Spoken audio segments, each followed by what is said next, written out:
Welcome to the P.A.S. Report podcast. If you're tired of censorship, outraged by government abuses, and thirsty for real insights, then you're in the right place. Get ready, because here, the fight for freedom never ends. Here's your host, Professor Nick Giordano. What's up, everyone, and welcome to the America's Founding Series, part of the P.A.S. Report podcast. I'm your host, Nick Giordano, and this week our episode falls on a date that is sacred in the minds of many Americans, many of us that have lived through it. It's part of the American consciousness, September 11th, because 24 years ago today, our nation was changed in an instant, a blink of an eye. For those of us that are old enough to remember, we remember where we were when the news broke. The live shots, stunned anchors all over the place, the phones that wouldn't stop ringing, the feeling in your chest when you saw those towers fall, the smoke that covered lower Manhattan seemed more like out of a movie, Hollywood special effects, than real life. And a quiet field in Pennsylvania became hallowed ground, the Pentagon scarred. Amid the horror, though, we did see something that has ultimately come to define America: the unwavering courage, a spirit of sacrifice, a sense of unity that we are all Americans, despite any petty differences we may have. We saw the greatness in America. We saw it in the firefighters who ran towards the flames, police officers and Port Authority officers who cleared stairwells and running back into the buildings again and again, paramedics setting up triage that day, knowing they were there and only a few lives would be saved. Ordinary citizens in the World Trade Center themselves who comforted and helped others get out. Ordinary Americans that lined up to donate blood and supplies, cheered on the first responders. On Flight 93, passengers made a choice that history would never forget. Let's roll. Those famous words spoken by Todd Beamer in an effort to prevent the fourth plane from crashing into another building. It's that courage and bravery that has come to define America, as those acts, they weren't new. They are woven into the fabric of our founding and part of the American identity more than 2 centuries earlier. A young patriot embodied that same willingness to give everything for freedom and the birth of a new nation. His name was Nathan Hale, and his story reminds us that the American spirit shows itself when it is needed most. To understand Hale's sacrifice, we have to go back to 1776. We have independence being declared, the words life, liberty, and the pursuit of happiness still fresh in people's minds. But hope collided with the hard reality. We were going against the superpower of the time, a nation that was well-armed, well-equipped, well-trained, and already battle-hardened. The British moved to crush what they saw as a rebellion, and they seized New York City. Their fleet stretched across the horizon. Their army was disciplined, unlike ours, and they were professional soldiers. While George Washington's forces, they showed bravery. But the American Continental Army was a collection of citizen soldiers, no formal training, even less discipline. It was made up of farmers and shopkeepers who had picked up muskets and answered the call to duty. Unfortunately, in the early going of the American Revolution, defeat followed defeat, especially that summer. Battle of Long Island, the humiliation at Kips Bay, where British warships raked along the shoreline, a hard fight at Harlem Heights that lifted the spirits of Americans, but the odds still remained brutal. The revolution was looking more and more fragile each and every day, more and more hopeless. It needed time, information, and resolve. And Washington understood a basic truth of war. You cannot fight blind. He needed to know the size of British forces, where they were positioned, how they planned to move. He needed intelligence. So he called for someone to slip behind enemy lines in New York. Tell us what's going on. And it was not a call for battlefield glory. It was a call to spy. And in the 18th century, spying was different. It actually carried a stigma. If you were on the battlefield and captured, soldiers could hope for parole, an exchange, release once the conflict ended. But a captured spy, on the other hand, was much different. They could expect the gallows. It was death. It was a job that few volunteered for because the risk was too great. And the end was too certain if you were caught. But one man did step forward. He made the choice that his new nation was worth sacrificing for. Enter Nathan Hale. Hale was 21, a Yale graduate, a school teacher by trade. He was bright, energetic, Realistic, the kind of person any community and any family would be proud to claim as its own. He had a reputation for kindness and for seriousness, a blend of Puritan values and youthful zeal. His friends tried to dissuade him. Now, Hale didn't need this. He achieved his success. He was well respected by many, and they warned him that spying was considered dishonorable, and that if he was captured, he's not going to be treated as a gentleman soldier. But where some people saw shame, Hale saw a sense of duty and obligation. Where others hesitated, he stepped forward. He believed the cause of liberty was far too important than to worry about what others may think or say. He understood that freedom is never free, and that liberty requires us to do the hard things and make the hard choices. And I want to pause here. I want to consider the parallel. 9/11. There was no time to weigh reputations or calculate odds. It wasn't about the pissing matches we normally see within government. Young firefighters, young police officers, young EMTs, they laced up their boots, they put on the heavy gear, they climbed dozens of stairs to save their fellow countrymen. Many were in the prime of their lives like Hale. They understood the danger. The thought of this being their last call had to penetrate their minds, and they went anyway, even knowing that they most likely will never see their spouses, their children, or their families again. You know, in different centuries and under different banners, the same impulses were at work: duty, sacrifice, courage, and honor. Hale volunteered knowing the risk. He also knew why he was volunteering. A free people had declared their rights. That declaration was a promise. Promises have to be defended. And when a long train of abuses and usurpations pursuing invariably the same object evinces a design to reduce them under absolute despotism, it is their right, it is their duty to throw off such government and to provide new guards for their future security. So disguised as a Dutch schoolmaster, Hale crossed from Patriot lines to British-controlled Long Island and then into New York City. And I want you to picture him. A young teacher, calm demeanor, careful not to ask the wrong questions, careful not to speak with the wrong accent. He moved through the taverns and markets where redcoats are going to drink, where loyalists are going to trade.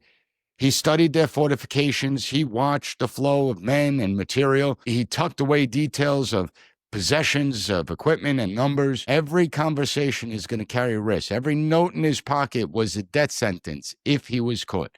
And for about a week, he gathered what he could. Then fate or treachery intervened. We don't really know. But what we do know is that as Hale made his way back toward American lines, he was seized by the British forces near Flushing Bay. And there are competing accounts of how it happened. Some say he was recognized by a loyalist. Others point to a notorious British ranger who tricked him. Whatever the precise mechanism was of how he got caught, the result was the same. Nathan Hale was now in British custody, and he was charged with espionage.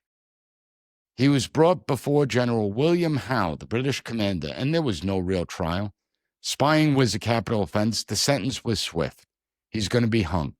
Now imagine the weight of that moment. 21 years old. You failed and you miss it. You're far from home. There's going to be no exchange of prisoners, no real trial delivered, no chance to explain your reasoning. The most you could do is meet the end with dignity. And I'm going to explain what happens next when we get back from this quick break. So everyone, hang tight. We'll be right back. Are you ready to move easily and independently without pain and stiffness holding you back? Do you want to look in the mirror and see a hydrated glow instead of more fine lines and wrinkles? Well, discover Native Path Collagen, made with only type 1 and 3 collagen fibers. These are the two most important types that make up 90% of the collagen found in your cartilage, bones, skin, hair, nails, and gut. They provide maximum benefits. And Native Path Collagen is a single ingredient formula with no fillers, additives, or artificial sweeteners. Plus, it's third-party tested for heavy metals, ensuring purity and safety. Completely flavorless, Native Path Collagen can be added to anything: coffee, smoothies, oatmeal, you name it. It doesn't clump, it absorbs fast thanks to its peptide formula. And the best part, Native Path offers amazing bundle deals at a fraction of the price of other brands. With over 4 million jars sold, 1 million happy customers, 8,000 5-star reviews, and a 365-day no-risk guarantee, Native Path is a brand you could trust. They offer an 800 number for any questions you may have, and then you'll speak to a real person who's there to help. Visit getnativepath.com/PAS and start your transformation today. That's getnativepath.com/PAS. Welcome back to the P.A.S. Report podcast in the America's Founding series. Now, if you find these episodes valuable, make sure to follow and subscribe to the podcast on your favorite podcast platform, and consider leaving us a quick review on Apple Podcasts, Spotify, because more listeners discover the show that way, and we need to share these shows. People need to understand what makes up the American identity, and when we left off, Nathan Hale had been caught and condemned as a spy. He has to reconcile the consequences of his decision as he prepares to meet his fate. It was the morning of September 22nd, 1776. Hale is going to be led to the gallows, and this is likely north of the city near where 3rd Avenue and 66th Street intersect today. And the scene, a wooden scaffold, a few soldiers, some onlookers, the creak of timber, a rope hanging. Hale asked for a Bible, and he was refused by the British in the ultimate sign of contempt and cruelty. He wrote letters to his family and to his commanding officer, and the British provost marshal destroyed them. Even in that moment, Nathan Hale kept his composure. He wasn't crying. There was no begging. He was offered the chance to speak. The words that follow have come down to us through years. Now, accounts differ on the exact phrasing, but the sentiment is the same. The sentiment is unmistakable. Nathan Hale said, "I only regret that I have but one life to lose for my country." Imagine, think about how hard it is to fully grasp such courage. No bargaining, no bitterness, no crying, no begging. Just a simple statement that he wished he could do more for the patriot cause. And at 21, Nathan Hale became a revolutionary martyr like Crispus Attucks. His mission had failed, but his death served as an inspiration for the cause of liberty. Hale's story spread throughout the Patriot lines. It stiffened the spines at a moment when morale was fragile, when morale was declining. Washington's army needed time to survive the first brutal year. Hale's sacrifice bought that time. And time allowed Washington to adapt to the battlefield, to improve. Following the execution of Nathan Hale, Washington overhauled his approach to intelligence. He built networks that are going to serve the cause far better in the years to come. Hale's death did not end the intelligence gathering. In fact, it helped Washington build stronger intelligence networks. And think about how America remembers its heroes. Statues of Hale stand today not because he won a battle, but because he embodied a principle. You honor principle when you see that it's lived, not just through words. It's easy to talk, but through actions. And the same is true of 9/11. We don't remember only the scale of the darkness and the loss of life that day. We remember who we were in the hours and days that followed, the flags in the windows, the lines of people cheering on first responders, the first ball thrown out at Yankee Stadium with tears in the stand, the bagpipes, the readings of names every single September 11th, the promise to never forget, which is a promise to live like they lived when it mattered most. 2 centuries after Nathan Hale, America faced a different enemy, but the tactic was the same. It was about terror. And terror seeks to paralyze us. It tries to make us small and frightened. The British executed Hale to frighten the rebels into submission, to send a message to every other patriot that if you cross the lines, if you join the patriot cause, this is ultimately your fate. The terrorists of 9/11 hoped to frighten a nation into retreat. But in both cases, the courage was contagious. Look again at the people we honor from that day, the firefighters and police officers who climbed the smoke-thickened buildings as the steel was weakening, medics who stayed on scene long after others fled, ordinary Americans, office workers in the World Trade Center who carried injured people down flights of stairs, passengers on Flight 93 who understood the stakes. They realized what was going on. And Todd Beamer's Let's Roll, Nathan Hale's, I only regret that I have but one life to lose for my country. Different words, born of different centuries, but they speak the same language. Country before self, duty before fear, sacrifices for something larger than oneself. You know, historians debate details of Hale's capture and the exact wording of his last statement. That is part of honest history. But what is not in dispute is the essence of what he did and said. Hale volunteered for a task that was nearly impossible. He volunteered for a task others wouldn't take. He went behind enemy lines, was captured, and faced death with composure. He was uncompromising in his belief in liberty. He wanted to do more for his country when he had no more to give. Doesn't the same hold true with 9/11? Listen, we may disagree. We may have different opinions on politics. We passionately debate ideas. That's the beauty of a free nation. And we can't lose sight of that. We also can't lose sight of all those who paid the ultimate sacrifice for this nation. Remember those who answered the call, who did their duty. They sacrificed so that we get to enjoy the freedoms that we have today. Unfortunately, there are far too many people willing to surrender those freedoms to the all-powerful state. It's why stories like Nathan Hale are so important. It's why I do the America's Founding series. It's not about slogans or nostalgia. It's stories like these that influence us.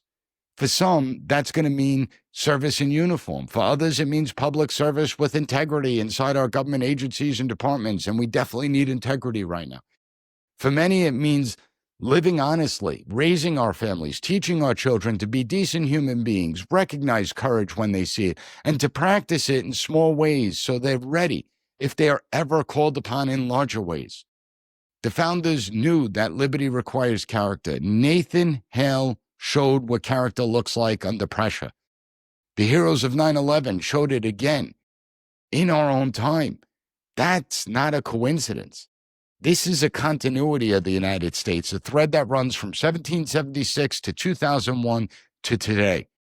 Nathan Hale's life was short, but his legacy is long. He reminds us that when ordinary people choose to do extraordinary things at the darkest moment, this is what makes America a truly exceptional nation. And on this 24th anniversary of 9/11, we remember those we lost. We honor those who paid the sacrifice. We remember the same way we remember a young school teacher who gave everything for the country that was still being born.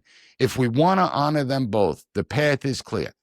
We should live our lives as if their sacrifices actually mattered. Uphold the values they died to protect. Practice gratitude. Practice courage.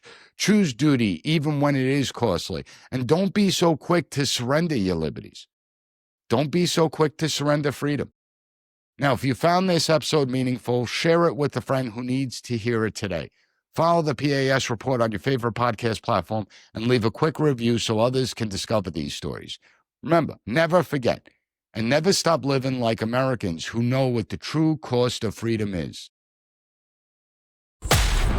Thank you for listening to the P.A.S. report. Don't forget to rate, share, and hit that subscribe button. That way you'll never miss an episode. For more exclusive content and updates, visit us at pasreport.com and follow Professor Giordano on all social media platforms at P.A.S. Report.